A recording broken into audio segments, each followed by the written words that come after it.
Well, Siobhan joins us now live from Marseille, and our correspondent Tom Parmenter is here in Paris as well. And Siobhan, to you first of all, this time last night there was already quite a lot of trouble in Marseille. What is the situation there this evening? Wow, Jane, what a difference 24 hours makes. We're on that same junction where we saw all that tear gas coming in last night.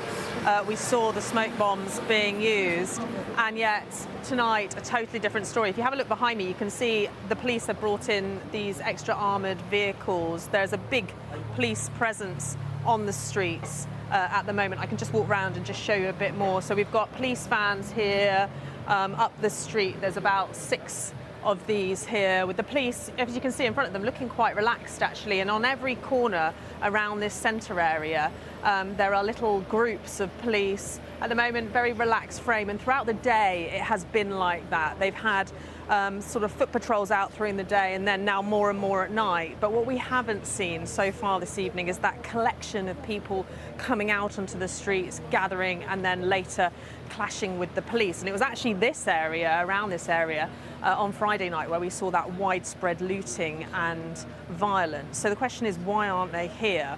Now, it could be that they're tired, it could be that they feel like their message has been pushed through, it could be some of them had been deterred by the heavy reinforcement of police. We know that this is at a high level and it's going to stay like this for a little while. The other question is, are they actually just regrouping, having a break and coming back? I think, as you heard in my report, there are 2 distinct groups of protesters in this city. There are people who are very concerned about what they believe is institutional racism and things that need to change. And then there are some people who are coming out and making trouble. And interestingly, I was talking to someone who is connected to the police today, and they were saying another thing that's feeding into this is the fact that it's school holidays now. So you've got teenagers, kids who haven't got much to do, who may be getting caught up in this as well. So tonight, at the moment, this is exactly what the mayor of this city and Emmanuel Macron would want to see. Whether it stays like that, we'll only tell in the coming days. Indeed. Siobhan, thanks very much for that update. Well, let's cross to Tom Parmenter, who is here in Paris, down on the streets. And again, by this time last night, Tom, there had been bother. What is it looking like now? So far, central Paris, like Marseille, is much calmer than it was last night. We spent the last few hours driving around both sides of the river through the middle of Paris, and it feels like a regular Sunday evening. Yes, there are tourists around, but far fewer of the groups of youngsters that we saw congregating in the middle of Paris last night. The police are out in force once again, as they are, as we've seen in Marseille, some 45,000 officers across the country.